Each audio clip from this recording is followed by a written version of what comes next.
नमस्ते साथीहरू, म राजीव चौलागा स्वप्न डिजिटलबाट र आज कुरा गर्दैछु पार्टिकल सिस्टमको बारेमा ब्लेन्डरमा। हामीले मोडलिङको ट्युटोरियल्सहरू गरेका छौँ पहिलाको ट्युटोरियल्सहरूमा। मैले यो पार्टिकल सिस्टम अहिले किन चुज गरेँ भन्दाखेरि हामीले मोडलिङ धेरै कुरा गर्न सक्छौँ हो, तर डिफ्रेन्ट कुराहरू चाहिँ डिफ्रेन्ट सिचुएसनमा मोडल गर्न नसकिने अथवा गर्न फिजिबल नहुने अप्सन्सहरू पनि हुन्छ कि, जस्तै कि हेयर मलाई मोडल गर्नु पऱ्यो भने सबै हेयर त म मोडल गरेर बस्दिनँ नि, एक दुईवटा पार्टिकल्सहरू मोडल गर्छु अनि त्यसलाई रिफ्लेन्स मानेर अरू डुप्लिकेटहरू गर्नुपर्छ नि त, अब्जेक्ट्सहरू हो। अनि त्यस्तै गरी ग्रासेसहरू भयो, लिभ्सहरू, रुखहरू पनि त्यस्तो हुनसक्छ, धेरै रुखहरू छ भने सिन्समा हो। त्यस कारणले ब्लेन्डरले चाहिँ पार्टिकल सिस्टम भन्ने एउटा टुल्स दिएको छ हामीलाई, जसको कारणले चाहिँ हामीले त्यो इफिसियन्टली गर्न सक्छौँ क्या। सबै मोडल गरेर राख्नु पर्दैन, एउटालाई रिफरेन्स बनाएर अरू सबै गर्न सक्छौँ कि। त्यसको लागि मैले के गरेँ भन्दाखेरि सिफ्ट ए थिचेँ, अनि त्यसपछि एउटा अब युभी स्फियर लिँदै रहेँ मैले।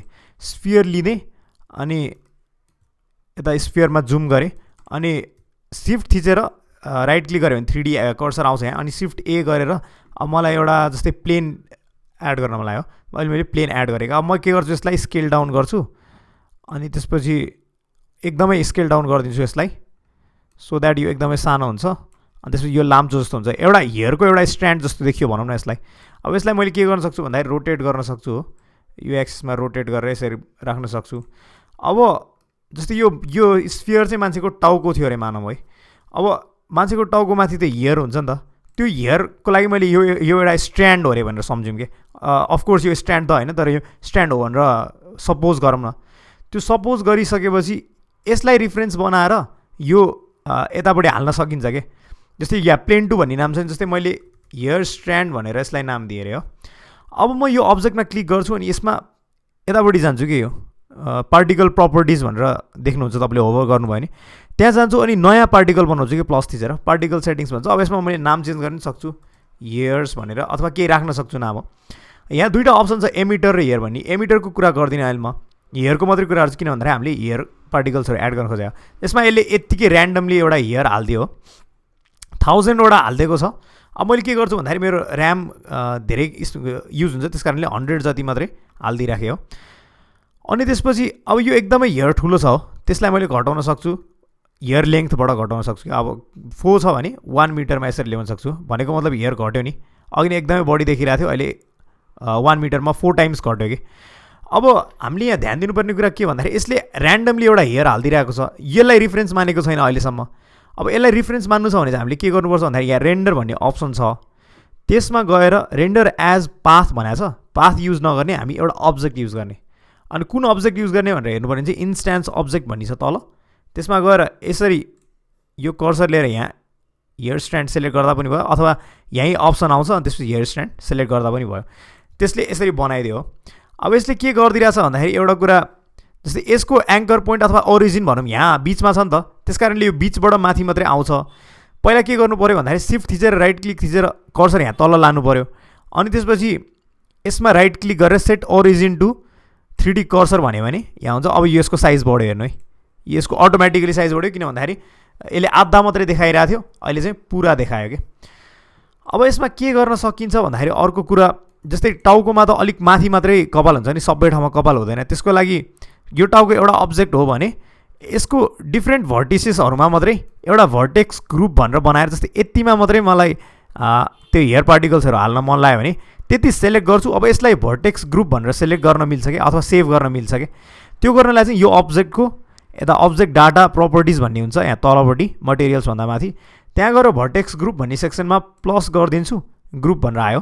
अब यसलाई मैले के जे पनि नाम दिन सक्छु, हेयर बेस जस्तो केही नाम दिन सक्छु हो, अनि असाइन गरिदिएँ। अब असाइन गरिदिएपछि हेयर बेस भनेको यो भर्टेक्सहरू भयो क्या। अब यो हेयर बेसमा मात्रै हाल्नलाई चाहिँ के गर्नुपर्ने हुन्छ भन्दाखेरि फेरि पार्टिकल्समा जान्छु, अथवा अब्जेक्ट मोडमा जान्छु, अनि त्यसपछि यसको पार्टिकल प्रपर्टिजमा जान्छु, अनि त्यसपछि यहाँ एडभान्स तपाईँले क्लिक गर्नुभयो भने चाहिँ अरू अप्सन्सहरू नि आउँछ, भेलोसिटीको अप्सन्सहरू आउँछ, जुन अहिले म देखाउने छु। एडभान्स क्लिक गर्नु भएन भने चाहिँ यो अप्सन्सहरू आउँदैन, त्यही भएर एडभान्स क्लिक गरिराखेकै राम्रो है। अनि त्यसपछि कता जान्छु त म, यहाँ भर्टेक्स ग्रुप भन्ने एउटा सेक्सन हुन्छ क्या तपाईँको, सबभन्दा तलतिर सेकेन्ड लास्ट थर्ड लास्टतिर भर्टेक्स ग्रुप भन्ने सेक्सन हुन्छ। त्यहाँ डेन्सिटी भन्ने अप्सनमा क्लिक गर्छु अनि हियर बेस भनेर यसले देखाइदियो कि पहिले भर्टेक्स ग्रुप सेलेक्ट भइसकेको छ नि त। सो हियर बेस क्लिक गऱ्यो भने के भयो त, यतातिर मात्रै आयो क्या। अब अघि नै तल पनि थियो नि त हेयर पार्टिकल्स, तर अहिले चाहिँ जुन जुन भर्टेक्समा मैले सेलेक्ट गरेको छु त्यसमा मात्रै यो पार्टिकल्सहरू बन्छ क्या। अब अनि अर्को कुरा मैले के गर्न सक्छु भन्दाखेरि, अब जस्तै मलाई ग्रास बनाउन मन लाग्यो अरे हो, ग्रास बनाउन मन लाग्यो भने जस्तै मैले यो एउटा प्लेन बनाइसकेको छु, त्यसलाई मैले कमान्ड सी कमान्ड एफ गरेर यतातिर ताने हो, अथवा नगरौँ, अहिले अर्कै नै बनाऊँ, किन भन्दाखेरि तपाईँहरूलाई अरू कुरा पनि सिकाउनु पर्नेछ। जस्तै प्लेन बनाएँ मैले, अनि त्यसपछि प्लेनलाई एउटा आफूले चाहेको ठाउँमा ल्याउँछु हो। पहिला त प्लेन बनाइसकेपछि के हुन्छ भन्दाखेरि यसको एउटा मात्रै अथवा भनौँ एउटा मात्रै फेस हुन्छ, चारवटा मात्रै भर्टिसेस हुन्छ। जस्तै यसलाई मैले एडिट मोडमा गएँ भने चारवटा मात्रै भर्टिसेस छ। अब पहिला म यसलाई स्केल गर्छु, अब्जेक्ट मोडमा आएर स्केल गर्छु, सबै साइजबाट स्केल गर्छु, अनि यतिको मलाई राख्न मन लाग्यो। अब मैले के गर्न मिल्छ भन्दाखेरि यसलाई सब डिभाइड गर्न मिल्छ क्या। सब डिभिजनल सर्फेस हालेर हामीले ट्राई गरेको थियौँ। यसलाई अर्को तरिकाले सब डिभाइड कसरी गर्न मिल्छ भन्दाखेरि राइट क्लिक गरेर एडिट मोडमा गएर राइट क्लिक गरेर सब डिभाइड गर्न पनि मिल्छ यसरी। अनि त्यसपछि यहाँ जस्तै कतिवटा कट हान्ने हो त्यो पनि हान्न सक्छु मैले। अनि अर्को अप्सन के हुन्छ भन्दाखेरि सब डिभाइड भनेकै लुप कट हालेको जस्तो हो नि त। त्यस कारणले मैले के गर्छु भन्दाखेरि यहाँ क्लिक गर्छु कुनै ठाउँमा, 3 थिच्छु, फेसमा सेलेक्ट गर्छु, अनि कमान्ड आर थिचेँ भने के हुन्छ त, पहिला जी थिचेँ, कमान्ड आर थिचेँ भने के हुन्छ त, यतातिर कमान्ड आर थिचेर यतातिर कतै गयो भने जस्तै यसले एउटा लुप कट बनाइदियो अनि माउसलाई स्क्रोल गर्छु, जस्तै यस्तो गऱ्यो भने यसले, अनि ओके गऱ्यो भने लेफ्ट क्लिक थिचेँ भने अब यसले मलाई पोजिसन गर्ने अप्सन दिन्छ। अनि त्यसपछि यो मैले यहाँ टक्कै एउटा ठाउँमा पोजिसन गरिदिएँ भने के भयो त, लुप कट बन्यो। अनि फेरि कमान्ड आर गरेर यता साइडमा पनि मैले त्यसरी नै बनाउन सक्छु अनि राख्न सक्छु। अब यसले मेरो के गरिदियो त, फेसेसहरू डिफ्रेन्ट बनाइदियो कि। अब यो फेसेसहरू मैले किन देखाएको भन्दाखेरि प्रायः हामीले अब इन्भाइरोमेन्ट डिजाइन गर्दाखेरि के हुनसक्छ भन्दाखेरि यो एउटा बेस जस्तो हुनसक्छ अर्थको, अनि सर्टेन ठाउँमा मात्रै हामीलाई घाँसहरू चाहिने हुनसक्छ नि त, अथवा लिभ्सहरू चाहिने हुनसक्छ नि त। त्यस कारणले अब मलाई भर्टेक्स मोडमा जान्छु, अनि त्यसमा मलाई यतिमा मात्रै घाँसहरू चाहियो अरे जस्तो, यतिमा मात्रै भनौँ न। अनि त्यसपछि जति चाहियो हो त्यति पुरै रेकर्ड सेलेक्ट गर्छु, अनि फेरि राइट क्लिक गरेर अथवा राइट क्लिक गर्नु पर्दैन, यतापट्टि अब्जेक्ट डाटा प्रपर्टिज भन्ने थियो अघि नै गरेको जस्तै, अनि नयाँ बनाइदिन्छु भर्टेक्स ग्रुप। यसलाई नाम दिन्छु, अब के दिन सकिन्छ, बेस लिभ्स भने जस्तो केही नाम दिन सकिन्छ, अनि असाइन गरिदिन्छु हो। त्यो गऱ्यो भने के हुन्छ त, अब यो भर्टेक्स ग्रुप भनेको बेस लिभ्स हो क्या, यो ग्रुपको नाम बेस लिभ्स हो क्या, यति ऱ्यान्डमली सिलेक्टेड ग्रुप। अब फेरि अब्जेक्ट मोडमा गएर यसको पार्टिकल्स सिस्टममा गएर पार्टिकल नयाँ बनायो भने के हुन्छ त, एमिटरको बारेमा कुरा गर्दिनँ म, हेयरकै बारेमा कुरा गर्छु। अनि एडभान्समा जान्छु, अब हेयरमा यसले ऱ्यान्डमली पाथ बनाइदियो। अब के गर्नु पऱ्यो त, रेन्डरमा जानु पऱ्यो, यहाँ रेन्डर भन्ने अप्सन हुन्छ, अनि त्यसपछि यसमा मैले अब्जेक्ट क्लिक गर्नु पऱ्यो। अब मैले कुन अब्जेक्ट चाहेको हो त, यहाँबाट अघि हेयर स्ट्यान्ड भन्ने अब्जेक्ट चाहेको हो नि त, त्यही भएर हेयर स्ट्यान्ड। अब अघि नै हामीले ओरिजिनलाई यहाँ बिचमा थियो, अनि त्यसपछि हामीले तल राखेको थियौँ नि, यदि बिचमै भएको भए चाहिँ यो घाँसभन्दा अथवा यो प्लेनभन्दा तल पनि जान्थ्यो कि यो कुराहरू पार्टिकल्सहरू, तर अहिले गएन क्या। अब मैले के गर्न मिल्छ भन्दाखेरि मलाई त यो सबै ठाउँमा यो ग्रासहरू चाहिएको होइन, मलाई त एउटा सर्टेन भर्टेक्स ग्रुपमा मात्रै चाहिएको, त्यही भएर भर्टेक्स ग्रुपमा जान्छु, डेन्सिटीमा क्लिक गर्छु, बेस लिभ्स। अब मैले जुन जुन भर्टेक्स ग्रुप सेलेक्ट गरेको थिएँ त्यसमा मात्रै यो आउने भयो कि। सो त्यो भर्टेक्स ग्रुपलाई रिफरेन्स बनाएर यसले यो बनाइदिने भयो। अब मलाई के गर्न मन लाग्छ भन्दाखेरि लिभ्सहरू अथवा ग्रासेसहरू नेचरमा त ऱ्यान्डमाइज तरिकाले हुन्छ, यत्तिकै सिधै माथि आएको त हुँदैन। त्यस कारणले ऱ्यान्डमाइज भन्ने अप्सन हुन्छ, त्यही भएर मैले अघि एडभान्स क्लिक गर्नु भनेको थिएँ। त्यो गऱ्यो भने मलाई भेलोसिटीसँग खेल्न सक्छु कि, रोटेसन पनि हल्का मैले अन गरिदिन सक्छु, यसले हल्का भेरिएसन दिन्छ। अब मैले यो नर्मल बढाएँ भने यसको साइज बढ्छ कि बेसिकली हो, तर अहिले मलाई नर्मलहरू केही बनाउनु छैन। ट्यान्जेन्ट बढायो भने यसको डिरेक्सन चेन्ज हुन्छ क्या हल्का, सो रिलेटिभ टु माथिको एक्सिस यसले ट्यान्जेन्ट चेन्ज गराइदियो कि हो, यसरी चेन्ज गर्न सक्छु। अब भेलोसिटी पनि अलिकति बढाइदिन सक्छु मैले हो।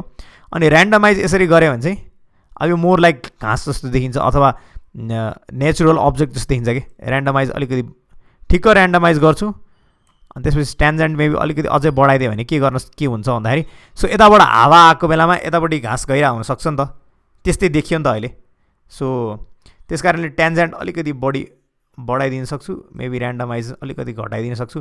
सो अब के गर्यो भन्दाखेरि यो ग्रासेसहरू जस्तो देखियो क्या ऱ्यान्डमली। यसै गरी पार्टिकल सिस्टम युज गरेर तपाईँले ग्रासेसहरू बनाउन सक्नुहुन्छ। अब यसलाई हेर्ने हो भने के गर्न सकिन्छ भन्दाखेरि हेयर स्ट्यान्डको मैले यो मटेरियल हालिदिइसकेको छु, त्यही पनि एकचोटि फेरि हालिदिइहालौँ। हेयर स्ट्यान्डमा जस्तै ग्रास भन्ने एउटा मैले मटेरियल दिएँ हो। अब मैले के गरिदिन्छु, यसको बेस कलर मात्रै सिलेक्ट गर्छु। अब टेक्स्चरिङहरू हाल्ने र यसलाई ब्युटिफाई गर्ने छुट्टै छँदैछ। अब प्लेनमा पनि मैले नयाँ मटेरियल हालिदिएँ अनि यसको एउटा ब्राउनिस जस्तो कुनै कलर दिँदै हो। अहिलेलाई मैले यतिकै छोडिदिएँ जस्ट हेर्नलाई मात्रै। अनि त्यसपछि मैले अर्को कुरा सिकाएको भन्दाखेरि पहिलाको ट्युटोरियलमा मैले अहिले जुन भ्यूमा गइरहेको छु त्यो भ्यूमा मैले गएँ, अनि त्यसपछि भ्यू थिचेँ, अनि अलाइन भ्यूमा गएर align active camera to view गऱ्यो भने के हुन्छ त, एक्टिभ क्यामेराले अब त्यो देखाइदिन्छ क्या। अब मैले के गर्न सक्छु भन्दाखेरि मेरो लाइट कता छ भन्दाखेरि लाइट यता छ, पोइन्ट लाइट, त्यही भएर मैले लाइट यता ल्याइदिन सक्छु अथवा अलिकति यता ल्याइदिन सक्छु डिरेक्सन मिलाएर। अनि त्यसपछि अब मैले रेन्डर गरेँ भने F12 थिचेँ भने के हुन्छ त, अब पार्टिकल्सहरू देखिन्छ क्या। सो रेन्डर हुँदैछ। सो यो यसलाई इग्नोर गर्नु, यसलाई मात्रै हेर्ने हो भने जस्तै अब यो हाम्रो बेसमा एउटा भनौँ न ग्रास पार्टिकल्सहरू आएको जस्तो देख्यो। अब अफकोर्स हामीले ग्रासहरू अलिक राम्रो बनाउँछौँ, ग्रासमा पनि डिफ्रेन्ट भेरिएसन दिन्छौँ, अनि ग्रासको पनि ग्रुप बनाउँछौँ। अनि अर्को कुरा भनेको यहाँ चिल्ड्रेन पनि बनाउनु मिल्छ क्या। यसमा क्लिक गरेँ मैले अब्जेक्टमा, अनि त्यसपछि पार्टिकल सिस्टममा फेरि गएँ भने यहाँ एउटा चिल्ड्रेन भन्ने अप्सन पनि हुन्छ क्या। सो चिल्ड्रेन भनेको ग्रुपभित्रको ग्रुप जसरी बुझ्न सकिन्छ कि अब यसले धेरै बनाइदियो नि, 10 टाइम्स बढी बनाइदिइसक्यो कि, डिस्प्ले अमाउन्ट 10 भने नि। सो यसरी चिल्ड्रेन पनि बनाउन सकिन्छ कि। अब एकदमै डेन्स फरेस्ट देखाउनु पर्ने थियो भने तपाईँलाई फरेस्टमा त ऱ्यान्डमाइज्ड रुखहरू हुन्छ, त्यस्तो बेलामा यो चिल्ड्रेनहरू धेरै काम लाग्न सक्छ। सो अब यसमा पनि ऱ्यान्डमाइज साइज भन्ने हुन्छ हो, साइजहरू कति ऱ्यान्डमाइज गर्ने भन्ने कुरा। त्यसरी अब हेयर पार्टिकल्स अथवा तपाईँले ग्रासेसहरू बनाउन सक्नुहुन्छ। अनि यस्तै ब्लेन्डर रिलेटेड अनि क्रिएटिभ कन्टेन्ट रिलेटेड रमाइलो ट्युटोरियल्सहरू चाहिन्छ भने स्वप्न डिजिटल सब्सक्राइब गर्नु होला। धन्यवाद।